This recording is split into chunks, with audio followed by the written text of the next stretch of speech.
Di Cirebon, ada satu makam yang sering bikin orang salah paham. Namanya makam Cina Cipto. Banyak yang bilang ini makam orang Cina. Tapi anehnya, yang ziarah justru orang Islam. Menurut cerita orang tua Cirebon, Cina Cipto adalah tokoh sakti yang hidup di masa awal penyebaran Islam. Ia dikenal bijak, membantu masyarakat, dan dihormati tanpa melihat asal-usul.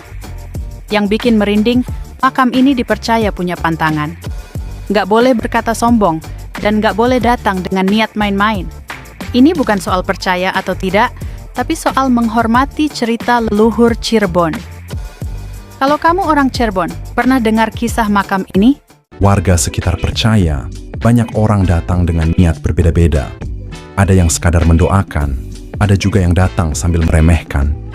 Tapi cerita lama bilang, orang yang datang dengan niat buruk sering pulang dengan perasaan berat dan gelisah. Bukan karena makhluk halus, tapi karena tempat ini dipercaya dijaga nilai dan adab. Uniknya, meski namanya Cina Cipto, makam ini jadi simbol persatuan. Agama, suku, dan asal-usul hilang ketika semua datang dengan sikap hormat. Di Cirebon, leluhur selalu mengajarkan satu hal. Kalau datang ke tempat bersejarah, datanglah dengan niat baik.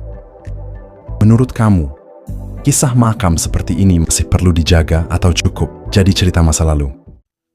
Beberapa warga Cirebon pernah cerita ada orang datang ke makam Cina Cipto sambil bercanda dan berkata sembarangan.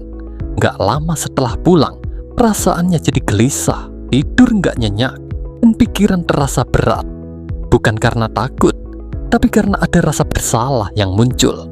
Setelah disarankan orang tua sekitar, ia kembali lagi, bukan untuk meminta apa-apa, hanya untuk meminta maaf dan mendoakan. Sejak itu, perasaannya perlahan membaik. Orang Cirebon percaya, tempat bersejarah bukan untuk ditakuti, tapi untuk dihormati. Bukan soal mistisnya, tapi soal adab kepada leluhur. Kalau menurut kamu, cerita seperti ini masih relevan di zaman sekarang?